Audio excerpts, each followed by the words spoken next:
கார்த்திக் ரேவதி சீரியல்ல என்ன நடக்க போகுதுன்னு ஒரு குட்டி ப்ரோமோவை பார்க்கலாம். வாங்க வீடியோக்குள்ள போலாம். சாமுண்டீஸ்வரி தேர்தலில் ஜெயிச்சிடுறாங்க. அவங்க ஜெயிச்சதுக்கு காரணம் பரமேஸ்வரி பாட்டி தான்னு சொல்றாங்க.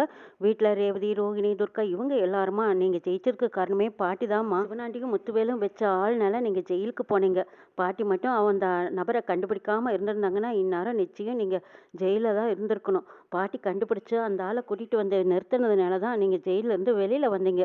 ஊர் மக்கள்கிட்டயும் நல்ல பேர் வாங்கி தேர்தல்லையும் ஜெயிச்சிருக்கீங்க. இது எல்லாத்துக்கும் காரணம் பாட்டி.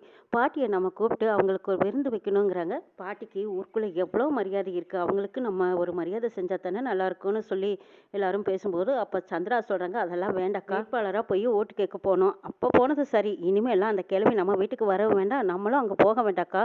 இவங்கெல்லாம் சொல்றத வச்சு நீ மறுபடியும் உறவாட நினைக்காத, நம்ம அம்மாவை நினைச்சுப்பாரு.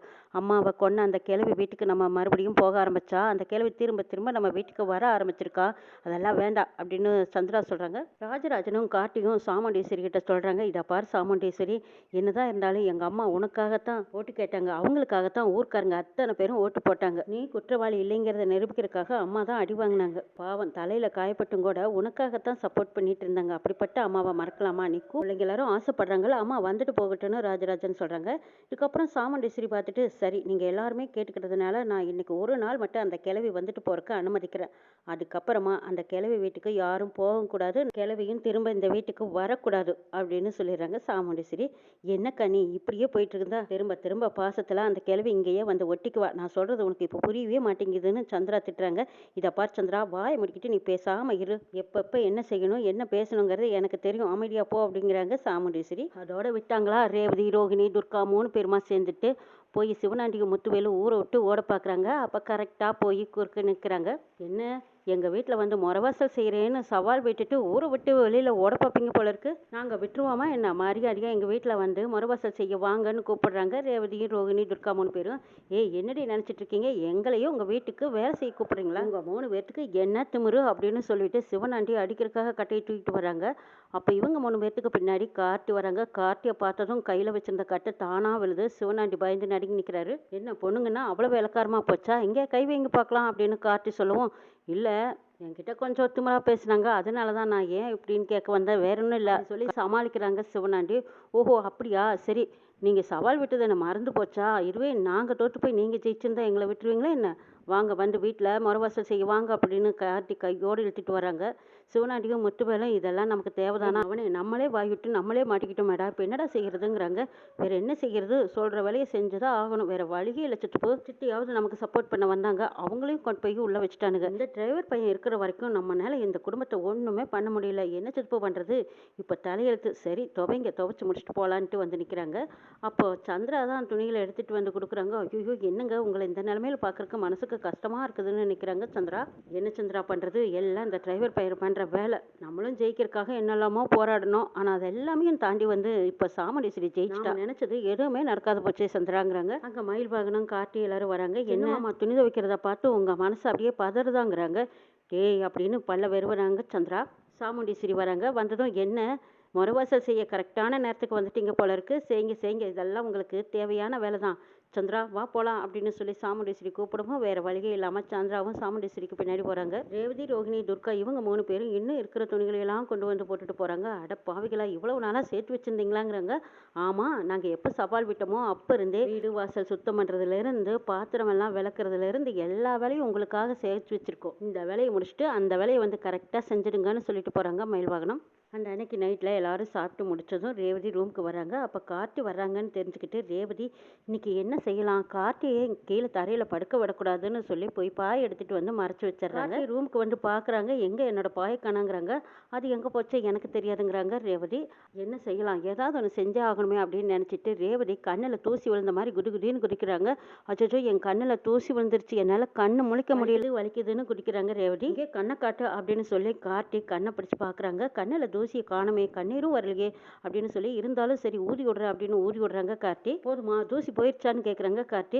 ஐயோ இன்னும் கண்ணு கட்டையாட்டு வலிக்குது, ஒன்றுமே முடியல, வலிக்குதுங்கிறாங்க. அப்போவெல்லாம் கண்ணில் தூசி விழுந்துட்டா அந்த தூசியை நாக்கால் எடுப்பாங்களாமே, அப்படி எடுத்துடுங்களாங்கிறாங்க ரேவதி. இதை பாரு ரேவதி, இப்போ கண்ணு வலிக்குதா இல்லையாங்கிறாங்க. இன்னும் வலிக்குது. இந்த கண்ணு போய் இப்போ இந்த கண்ணு வலிக்குதுங்கிறாங்க. அந்த கண்ணுலையும் காட்டி ஊறி விட்டு பார்க்குறாங்க. இல்லை இல்லை, தூசி போன மாதிரி தெரியல, கண்ணு இன்னும் ரொம்ப வலிக்குது, உரி விடுங்க காட்டி அப்படின்னு சிரிக்கிறாங்க ரேவதி. ஓஹோ, நீ விளையாடுறேன்னு எனக்கு நல்லா தெரிஞ்சு போச்சு, ஒரு நிமிஷம் இரு அப்படின்னு சொல்லி வெளியில் போய் ரோகிணியை கூட்டிகிட்டு வராங்க. ரோகிணி, ரேவதிக்கு கண்ணில் தூசி விழுந்துருச்சான், நான் கால் எடுக்கணும்னு கேட்குறா. உன்னால் தெரிஞ்ச எடுத்துருங்கிறாங்க. ரேவதி, உனக்கு கண்ணில் தூசி விழுந்துருச்சா, எந்த கண்ணு அப்படின்னு ரோகிணி ரொம்ப அக்கறையாக ஓடி வந்து கேட்குறாங்க. அடிச்சு என்னை வெறுப்பேத்தாத, உன்னை யார் இங்கே கூப்பிட்டா, நீ பாட்டுக்கு பேசாமல் உன் வேலையை பார்த்துக்கிட்டு போ அப்படின்னு ரேவதி திட்டவும் ரோகிணி புரிஞ்சுக்கிட்டாங்க. அடி பாவி, அவர்கிட்ட நீ விளையாடுறதுக்கு அவர் அது புரியாமல் என்ன கூட்டிகிட்டு வந்தாரா, இது தெரியாமல் நானும் வந்துட்டேனே, சரி சரி சமாளியம்மா அப்படின்னு சொல்லிட்டு அங்கேருந்து போயிடுறாங்க ரோகிணி. என்ன ரேவதி, இப்போ கண்ணு சரியாயிடுச்சா அப்படின்னு கேட்குறாங்க கார்த்தி. இன்னும் கொஞ்சம் வலிக்குது, என்ன செய்கிறது, நீங்கள் தான் தூசி எடுத்து விட மாட்டேங்கிறீங்களேங்கிறாங்க. அதான் ரோகிணி வந்தாலும் எடுக்க சொல்லியிருக்க வேண்டியதானே, போய் முகத்தை நல்லா தண்ணியில் வாஷ் பண்ணிக்கிட்டு வா, சரியாக போயிடுங்கிறாங்க கார்த்தி. ரேவதி கார்த்திவே பார்த்துட்டு இருக்காங்க. சரி சரி, நீ ஒன்றும் கீழே படுக்க வேண்டாம், கட்டிலில் வந்து படுவான்னு கூப்பிடுறாங்க ரேவதி. இதப்பா ரேவதி, நீ தேவையில்லாமல் கற்பனை பண்ணிட்டு இருக்காத, இன்னும் கொஞ்ச நாளையில் நீ ஆஸ்திரேலியா போகணும், அதுக்கான ஏற்பாடு பண்ணுங்கிறாங்க. ஆமாம்மா, நான் உங்களை விட்டுட்டு நான் எங்கே போக போகிறேன், ஏதோ அன்னைக்கு ஒரு கோவத்தில் போகிறதா சொன்னேன், அதுக்காக அதையவே வச்சுட்டு என்னை அனுப்புகிற வழியிலேயே இருப்பீங்களா, நான்லாம் போக போகிறதில்ல, இங்கேயே இருந்து உன்னை என்கிட்ட ஐ லவ் யூ சொல்ல வைக்கத்தான் போகிறேன் அப்படின்னு மனசுக்குள்ளே நினச்சிட்டு இருந்த ரேவதி மறுபடியும் கார்த்திக்கிட்ட நெருக்கமாக போகிறாங்க. இதை பார் ரேவதி, நீ நினைக்கிறதெல்லாம் எதுவும் நடக்காது, பேசாமல் போய் படுப்போங்கிறாங்க. ரேவதி கார்த்தியை செல்மிசம் பண்ணிக்கிட்டே இருக்கிறாங்க. இதை பார்த்த கார்த்தி, இங்கே பார் ரேவதி, பேசாமல் அமைதியாக இருக்க மாட்டியா, இப்போ என்ன வேணும் உனக்கு அப்படின்னு கேட்கவும், என்ன ஒன்றும் தெரியாத மாதிரி நடிக்கிறீங்க, பாட்டி என்னெல்லாம் சொன்னாங்க அதெல்லாம் நீங்கள் புரிஞ்சுக்கலையா, நான் எதுக்காக வேண்டுதல் இருந்தேன் அது கூட உங்களுக்கு தெரியலையாங்கிறாங்க. நீ என்ன வேணாலும் இருந்துட்டு போ ரேவதி, ஆனால் நீ நினைக்கிறது எதுவுமே நடக்காதுங்கிறாங்க. ரேவதி கண்டிப்பாக நடக்குங்கிறாங்க. எப்படி நீ அப்படி உறுதியாக சொல்கிறீங்கிறாங்க. ஆமாம், பாட்டி தான் ஆசைப்பட்டாங்கல்ல, வேற குழந்தைங்க வேணும்னு ஆசைப்பட்ட மாதிரி நானும் குழந்தை வேணும்னு ஆசைப்படுறேங்கிறாங்க. இதை பார் ரேவதி, தேவையில்லாமல் ஆசைகளை வளர்த்திட்டு இருக்காத, ஒழுங்காக போய் நீ கட்டிலில் படு, இல்லைன்னா நான் வெளியில் போயிடுவேங்கிறாங்க கார்த்தி. இல்லை இல்லை, வெளியிலலாம் நீ ஒன்றும் போக வேண்டாம், இங்கேயே நீ கட்டிலில் வந்து படுவாங்கிறாங்க. இதை பார் ரேவதி, நான் சொன்னேன் நீ புரிஞ்சுக்கவே மாட்டியான்னு அதட்டுறாங்க கார்த்தி. சரி, நீ கட்டிலில் படுக்கலைன்னா நான் தரையில் தான் படுப்பேன் அப்படின்னு கார்த்தி எங்கே படுக்கிறாங்களோ அங்கே தான் ரேவதியும் படுக்கிறாங்க. கார்த்தியும் ரேவதியும் ஒருத்தருக்கு ஒருத்தர் ரொமான்ஸ் பண்ணுறாங்க. அடுத்த நாள் ரேவதி ரொம்ப சந்தோஷமாக வந்துட்டு இருக்காங்க. அப்போ கரெக்டாக வாந்தி எடுக்கும்போது ரோகிணி ஓடி வந்து கேட்குறாங்க. ரேவதி, என்னடி ஆச்சு உனக்கு, வாமிட் பண்ணுற, ஒருவேளை நீ ஏதாவது சாப்பிட்டது சேரலையாங்கிறாங்க. அதெல்லாம் இல்லைக்கா, உன்ன மாதிரி தான் நானும் அப்படின்னு சிரிக்கிறாங்க ரேவதி.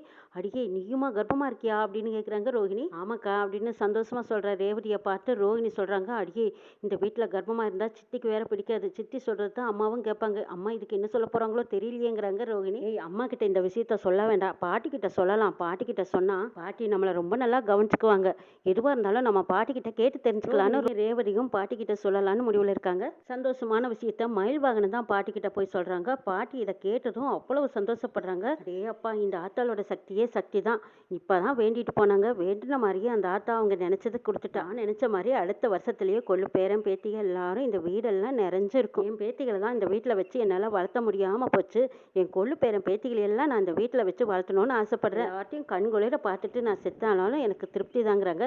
ஐயோ, என்ன பாட்டி இப்படியெல்லாம் பேசிகிட்டு இருக்கிறீங்க, பேத்திகளை வளர்த்துருக்கு கிடைக்காத பாக்கியம், கொள்ளு பேரன் பேத்திகளை எல்லாம் வளர்த்துருக்கு நீங்கள் அதிர்ஷ்டம் பண்ணியிருக்கீங்க பாட்டிங்கிறாங்க மயில்வாகனம் ரோகிணி. அவங்க ரெண்டு பேரும் அவங்களுக்கு ரெட்டை குழந்தை பிறக்கிற மாதிரி அவங்க கனவு கண்டுட்டு இருக்காங்க. இந்த பக்கமாக ரேவதியும் கார்த்திவே பார்த்துட்டு இருக்காங்க. அப்போ நினச்சி பார்க்குறாங்க ரேவதி, நான் ஆசைப்பட்ட மாதிரி பாட்டி ஆசைப்பட்ட மாதிரி ரெட்டை குழந்தை பிறந்தா கார்த்தி ஒரு குழந்தையும் நான் ஒரு குழந்தையும் எடுத்துட்டு பாட்டி வீட்டுக்கு போனால் எவ்வளவு நல்லா இருக்கும், ரெண்டு குழந்தையும் ஆளுக்கு ஒரு குழந்தைய எடுத்து கொஞ்சம் போது மனசுக்கு எவ்வளவு மகிழ்ச்சியாக இருக்கும்ல, நிஜமாலுமே கையில் குழந்தை இருந்தால் எவ்வளோ நல்லா இருக்கும் அப்படின்னு நினச்சிட்டு இருந்த ரேவதி டக்குன்னு கண்ணு முடிச்சு பார்க்குறாங்க. இது எல்லாம் வெறும் கனவா இருக்குது, அச்சோ இதெல்லாம் என்ன வெறும் கனவா அப்படின்ட்டு திரும்பி பார்க்குறாங்க. கார்த்தி அந்த பக்கமாக நல்லா தூங்கிட்டு இருக்காங்க. காலையில் கண்டிருக்கோம், நிச்சயமாக இந்த கனவு பழிக்கும் அப்படின்னு ரேவதி தன்னை பால பேசிட்டு சிரிச்சிட்டு இருக்காங்க.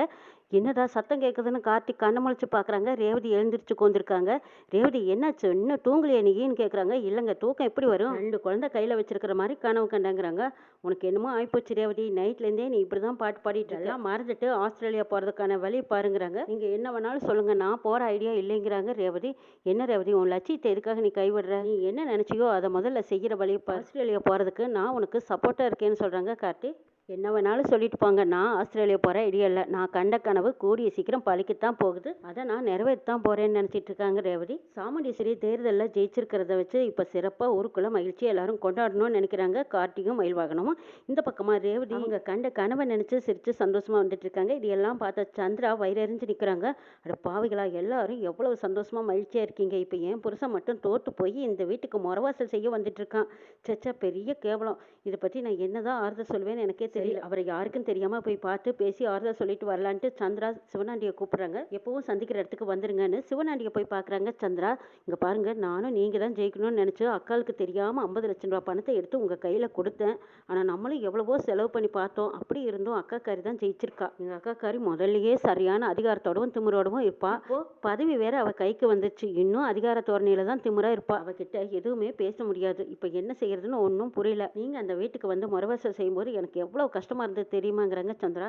என்ன சந்திரா பண்ணுறது, நம்மளே வாய் விட்டு நம்ம மாட்டிக்கிட்டோம். ஆனால் உங்கள் அக்கா கறியை வீழ்த்தவே முடியலையே. இந்த டிரைவர் பையன் கூட இருக்கிற வரைக்கும் நம்மளால எதுவுமே செய்ய முடியலையே சந்திரா. என்னதான் பண்ணுறது, அவனை வெளியே வரலான்னு நாம் நினச்சோம், முடியலையேங்கிறாங்க. அது ஏன் கேட்குறீங்க, தலைகால் புரியாமல் ஆடிட்டு இருக்காங்க. அந்த டிரைவர் பையலால் தான் இன்னைக்கு கிழவியை வீட்டுக்கு வர வச்சு கிழவிக்கு விருந்து வைக்கிறாங்க. இதெல்லாம் நானும் எவ்வளவோ சொல்லி பார்த்தேன். எங்கள் அக்காவே பேசாமல் அமைதியாக இருக்கான்னா பார்த்து. கிழவியோட பேச்சை எடுத்தாவே எங்கள் அக்கா கறி எரிஞ்சு விழுவா. இந்த எலெக்ஷனில் ஜெயிச்சதுக்கு காரணம் அந்த கிழவிதான்னு சொல்லி அவளுக்கு இன்னைக்கு எங்கள் வீட்டில் விருந்தெல்லாம் வச்சு என்னமா கோலாகலமாக கொண்டாடினாங்க தெரியுமா. இதையெல்லாம் பார்த்துக்கிட்டு சகிச்சிட்டு இருக்கணும்னு நம்ம தலை எழுத்து என்ன செய்யறதுங்கிறாங்க சந்திரா. சந்திரா, அந்த கிழவி வீடு வரைக்கும் கூப்பிட்டு விருந்து வச்சிங்களா? அப்போ உங்கள் அக்கா காரி சாமுண்டீஸ்வரி இல்லையா? அவள் எதுவுமே சொல்லலையாங்கிறாங்க. என்ன செய்வா, எல்லாம் பேசுகிற வகையில் பேசி அவள் மண்டையை கழுவி அப்படி சமாதானமாக உட்கார வச்சுட்டாங்க. அதுக்கப்புறம் எங்கள் அக்கா கறி எதுவும் பேசல. அந்த கிழவினால தானே ஜெயிச்சிருக்கோம்.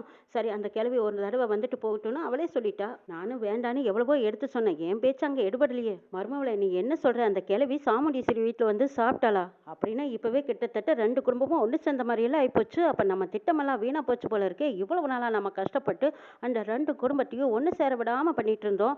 அதையும் தாண்டி இன்னைக்கு அந்த கிழவி வந்திருக்கான்னா நிச்சயமாக இனிமேல் நம்ம ஜம்பா பழிக்காது போல இருக்குங்கிறாங்க. இப்படியே விடக்கூடாது. துர்காவுக்கு பார்த்த மாப்பிள்ளையை கொண்டு வந்து வீட்டில் நிறுத்துங்க. ஜவுளி எடுக்க போகணும், பத்திரிக்கை அடிக்கணும், சீக்கிரமா கல்யாணத்தை முடிக்கணும்னு மாப்பிள்ளை வீட்டுக்காரங்க வந்து கேட்டாங்கன்னா சாமுண்டீஸ்வரி என்ன பதில் சொல்றான்னு நம்ம பார்க்கலாம். அது வரைக்கும் இந்த டிரைவர் பையன் உண்மையை சொன்னான்னா அப்பவே பெரிய பூகம்பம் வெடிக்கும். அப்படி ஒரு வேலை மறைச்சாங்கனாலும் துர்கா இதுக்கு சம்மதிக்க மாட்டான். சாமுண்டீஸ்வரி ஊருக்கே தலைவராயிட்டு அதுக்கப்புறம் பேச்சுறுதியை அழிச்சு பேசினான்னா அவளை கொண்டு போய் பஞ்சாயத்துல நிக்க வச்சிடலான்னு சொல்றாங்க சிவனாண்டி. ஆமாங்க, அருமையான ஐடியா அப்படின்னு சொல்லிட்டு சந்திரா உடனே போய் சாமுண்டீஸ்வரி கிட்ட கல்யாணத்தை பத்தி பேசுறாங்க. அக்கா, துர்காவோட கல்யாணத்தை பத்தி இன்னும் நினைக்காமையே இருக்கியே. எலெக்ஷன் வந்ததுனால கொஞ்சம் தள்ளி போட்டோம். அதான் எலெக்ஷன் முடிஞ்சது, நீயும் ஜெயிச்சிட்ட. இதுக்கப்புறம் துர்காவுக்கு பார்த்து வச்சிருக்கிற மாப்பிள்ளையை வர வச்சு நம்ம சீக்கிரமா கல்யாணத்தை முடிச்சிடலாக்காங்கிறாங்க சந்திரா. ஆமா சந்திரா, நீ சொல்றதும் சரிதான். சரி, மாப்பிள்ளை வீட்டுக்காரங்களை வர சொல்லிடலாங்கிறாங்க சாமுண்டீஸ்வரி. சந்திராவும் அவசரமா மாப்பிள்ளை வீட்டுக்காரங்களையும் வர சொல்றாங்க. மாப்பிள்ளை வீட்டுல இருந்து வந்திருக்கிறாங்க. மாப்பிள்ளை வீட்டுக்காரங்க வந்திருக்கிறது தெரிஞ்சதும் துர்கா பதறாங்க. அச்சோ, என்னது இந்த நேரம் பார்த்து கார்த்தி மாமா வேற வெளியில போயிட்டாங்களே. பத்திரிக்கை அடிக்கிறதுக்கு முன்னாடியே நம்ம விஷயத்தை பத்தி எப்படியாவது அம்மா கிட்ட சொல்லணும்னு நினைக்கிறாங்க துர்கா. மாப்பிள்ளை வீட்டுக்காரங்க எல்லாரும் வந்திருக்காங்க. வந்து கல்யாண பத்திரிக்கை அடிக்கலான்னு சொல்லவும் சாமுண்டீஸ்வரியும் சரிங்க, இன்னைக்கே நாள் நல்லா இருக்கு, கல்யாண பத்திரிக்கை அடிச்சிடலாங்கிறாங்க. மாப்பிள்ளை வீட்டுக்காரங்க சொல்றாங்க, இல்லைங்க, அதுக்கு முன்னாடி எங்களுக்கு கொஞ்சம் பணம் தேவைப்படுது.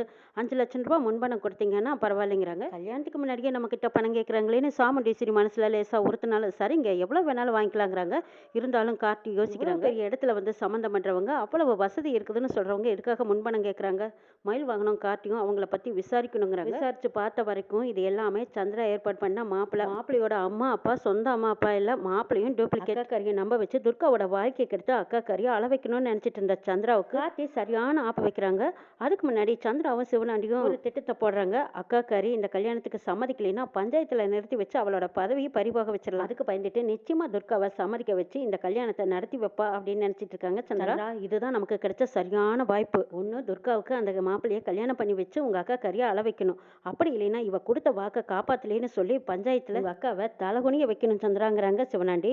ஆமாங்க, நானும் அதான் யோசிச்சேன், நீங்களும் கரெக்டா சொல்லிட்டீங்க. இப்போதைக்கு நம்ம எதை செஞ்சாலும் அக்கா எதுவும் பேச முடியாது, இந்த டிரைவர் பையலும் வந்து உண்மையை சொல்ல முடியாது. அப்படியே எங்க அக்கா கிட்ட உண்மையை சொன்னாலும் அவளுக்கு வர்ற கோபத்துக்கு அவனை நிச்சயமா வீட்டை விட்டு வெளியே அனுப்பிடுவா. துர்காவுக்கு இந்த கல்யாணத்தை பண்ணி வச்சாலும் நல்லதுதான். அப்படி ஒரு வேளை கல்யாணத்துக்கு சம்மதிக்கலைனாலும் அக்கா காரியை கூட்டிட்டு போய் பஞ்சாயத்துல நிறுத்தி வச்சு அவளை தலகுனிய வைக்கணுங்க. இப்போதைக்கு இதுதான் நமக்கு கிடைச்சிருக்கிற நல்ல சான்ஸ், இதை விட்டுறக்கூடாதுன்னு சொல்லிட்டு சிவனாண்டி, முத்துவேல், சந்திரா 3 பேருமா புது திட்டம் போட்டிருக்காங்க. இந்த திட்டத்தையெல்லாம் எப்படி கார்த்தி முறியடிச்சு நவீனையும் துர்காவையும் சேர்த்து வைக்க போறாங்கன்னு நாளை எபிசோட்ல பார்க்கலாம்.